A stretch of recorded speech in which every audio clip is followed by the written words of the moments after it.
I was ready and then like I wasn't.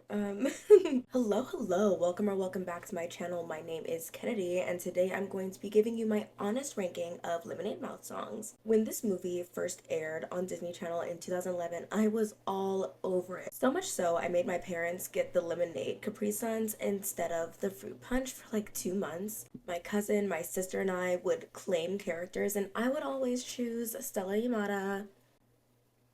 Could you have guessed? I feel like choosing Stella shaped me into the person I am today. Lemonade Mouth is basically the Disney musical version of The Breakfast Club. It's about a team of misfits who find themselves through their music and use it to create positive change around them. That sounded really corny and cliche, but trust me, this movie is a banger. It literally has some of my favorite music from any DCOM, and it will show in this ranking.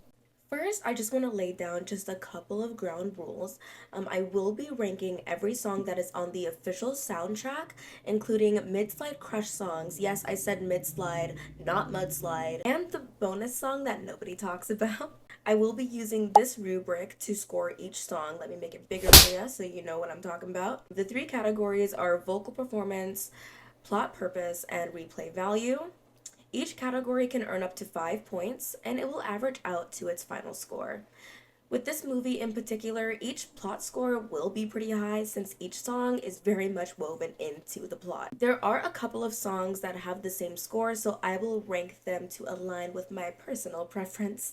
Lastly, and this is just a disclaimer, but my favorite genres of music consist of K-pop, rock, and rap. So very loud, noisy, and aggressive music, and those preferences will reflect in this ranking. And the last rule that I have here before we begin is if you like this video, let it be known, and subscribe to see more videos that you like. Let's get started with the top 10. Oh my god. Let me get back home. This hair is doing...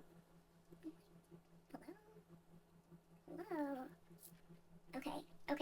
Okay. Alright, let's get started with the top 10. At number 10, we have Don't You Wish You Were Us from Mid-Slide Crush, earning a 3 out of 5. It is very telling that the lowest score here is a 3 out of 5. Like, it's mid. It's not bad, it's just mid. For the vocals, he just has such a punchable voice. And honestly, he pulls it off very well, and it's performed very well too, but good god, it just gets on my nerves. Plot-wise, this song just makes so much sense. Hey, what? Don't you wish you were us? They're such assholes. And I think everyone in the crowd knows it. They're not great people. They're not great people, and of course they wouldn't make great music to go along with it. I don't see myself listening to this a lot, but I wouldn't skip it if it came on, you know what I mean? You know that line when they say, "No one really likes you that much"? That's so funny. Not only is Mid-Slide Crush, I'm actually calling them Mid-Slide Crush now, oh my god. Not only is Mid-Slide Crush uh, Lemonade Mouth's subpar rivals, but their music production is hollow compared to all the Lemonade Mouth songs. There's a layer missing. I don't know how to describe it, but there's something missing there, and I think the producers did that on purpose to show that Lemonade Mouth has more depth and we should be rooting for them more. Next up at number 9, we have Turn Up the Music, earning a 3.3 out of 5. Okay, so Spotify credits all members of Lemonade Mouth as vocalists on this song, but I only hear Bridget and Adam. But it's okay. I think they sound great. Everybody sounds great. I don't listen to this song that much. It's a feel-good song. I just don't listen to it that much. It's just not for me. This song earns a perfect plot score because hello, first Lemonade Mouth song ever. They were in perfect harmony and sounded amazing together. This song is used to show their instant chemistry and they were gonna do something, but it just doesn't do much for me. So that's why it's 9 out of 10. I'm so sorry. At number 8, we have And the Crowd Goes by Mid-Slide Crush, earning a 3.6 out of 5. Yikes! I mean, it's not a very high score, but, it's too high for Mid-Slide Crush. In my notes here, I say, wow, I love Limp Bizkit.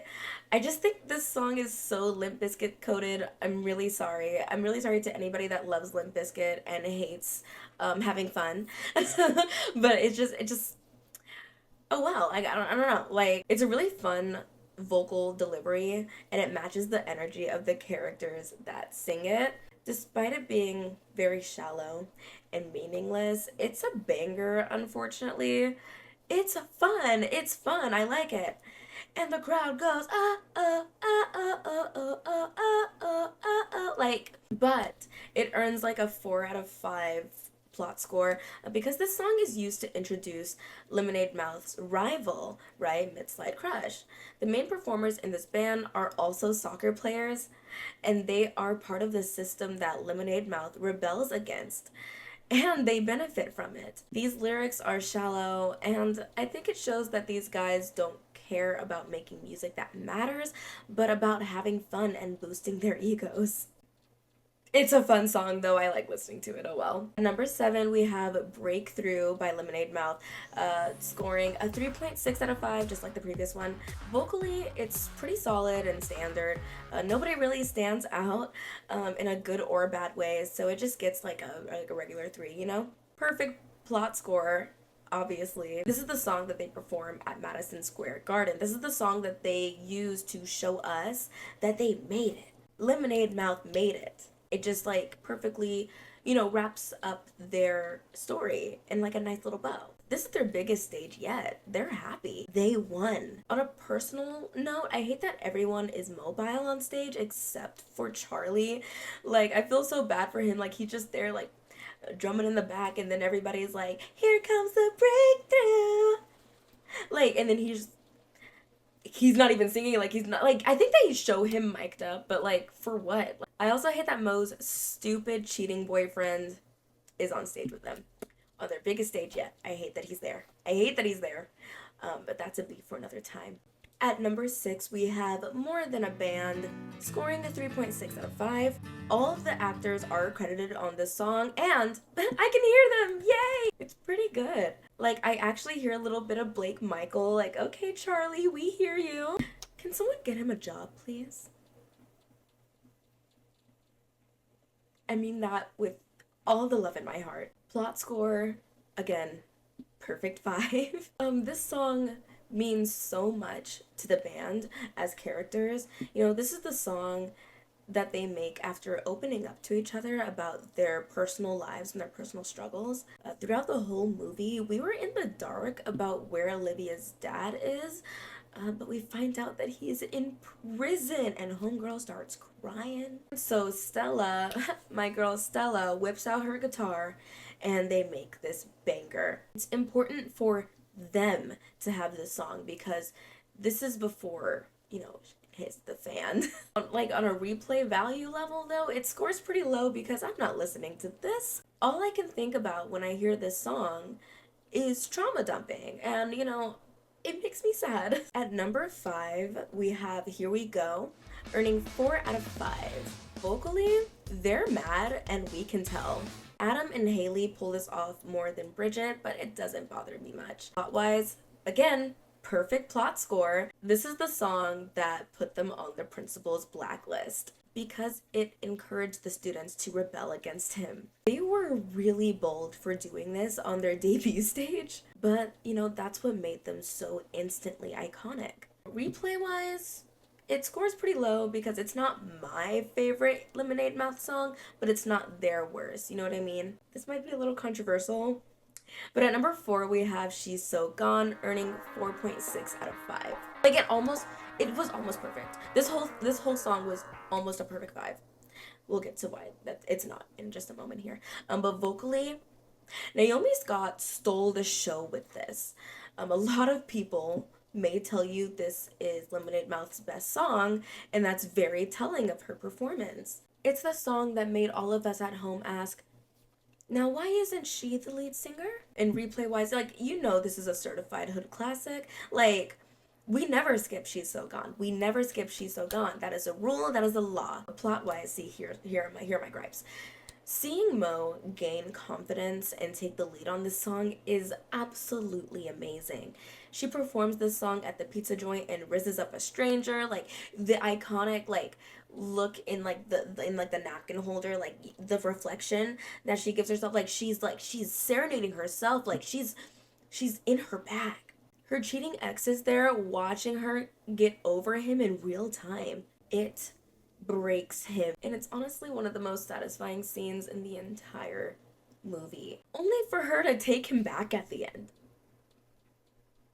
Girl, you did all that just to take him back and let him mooch off the band. Why is he in the band? Why? Like, take him back, okay.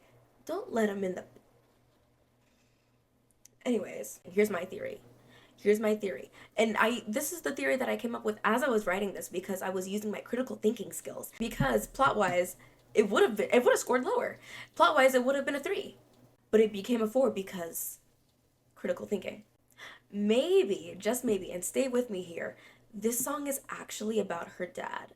It's like it's not about her boyfriend. It's about her dad. Like, if we think about it, Mo's story arc is about, letting her dad know that, she's not a little girl anymore. She's growing up and she's gonna be independent. If we listen to the lyrics of the song, I think it talks more to her father than to that boy. Now we get to the top 3. At number 3, this is gonna be a little bit of a shocker. But it's the bonus song that wasn't even in the movie. How did a song that wasn't even in the movie score a perfect 5 out of 5? But at number 3, we have Living on a High Wire.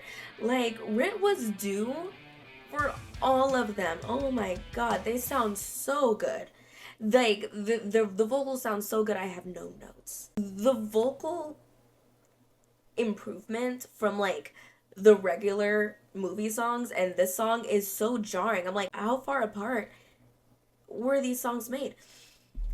Child, I can't give it a plot score because it's not in the movie, but it could have been like a really good opening song to the sequel. It's about them finding success in their music career and how risky and uncertain it is to be musicians. It could have really set the scene for the continuation of their story, but alas, I think Disney canceled the sequel. Tear. But replay value? Perfect 5. Hello. The song is literally so good. Adam Hicks is actually credited as one of the songwriters, and he ate. Woo! Go listen to that right now. Go listen to that song right now and tell me that it's not absolute perfection. I'm gonna have 16 different hairstyles in this video because I keep messing with it and touching it. At number 2, we have Somebody earning a perfect 5 out of 5. Rent was due. Once again, the vocal delivery makes me feel things. I feel very deep emotions about this song.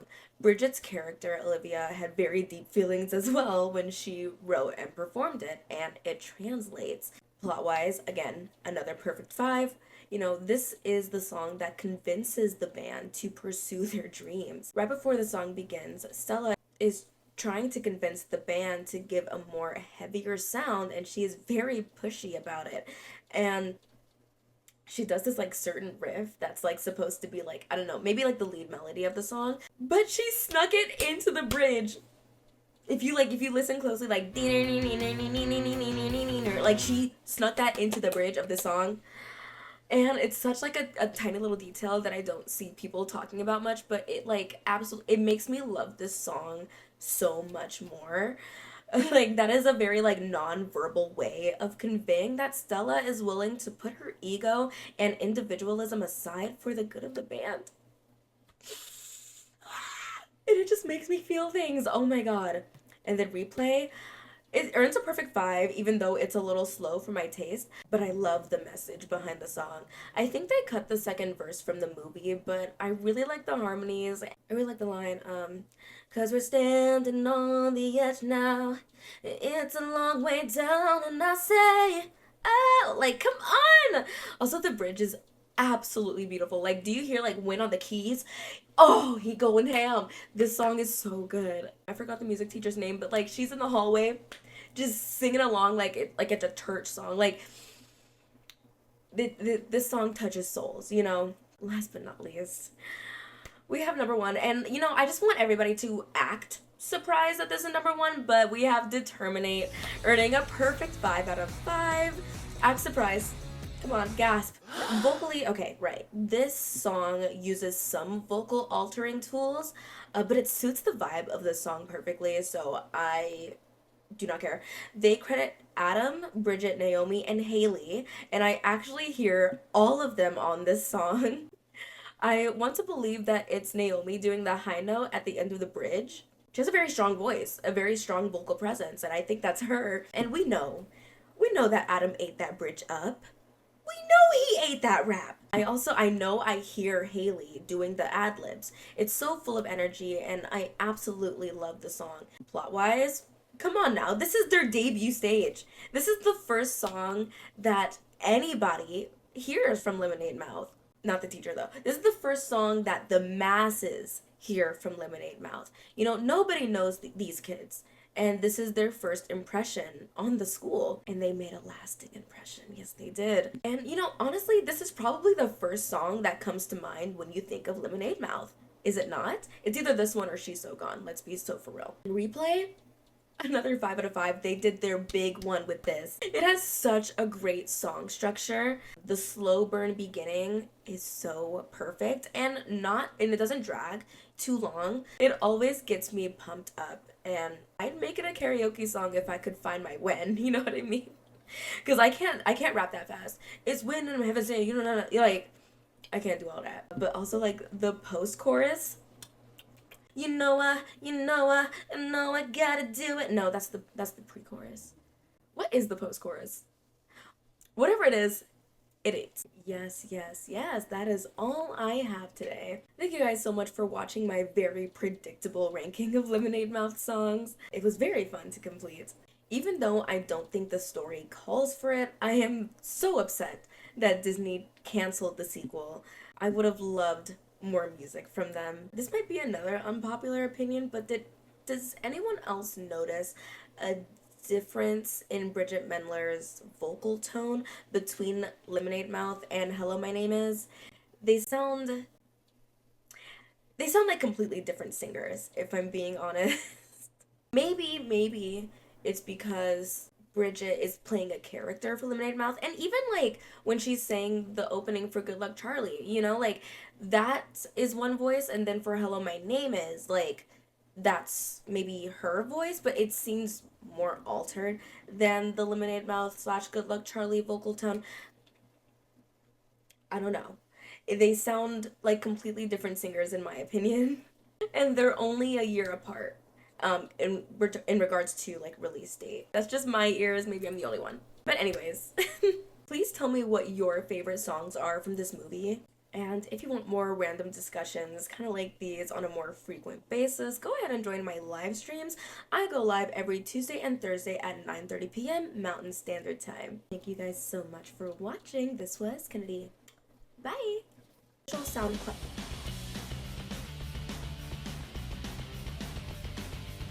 in a moment. Next up, another can't speak today. On like a personal level, I hate that everyone is mobile. I used to float. On a person, it earns a perfect plot score because hello, first Lemonade song. I want to cancel filming so bad. I can't speak today.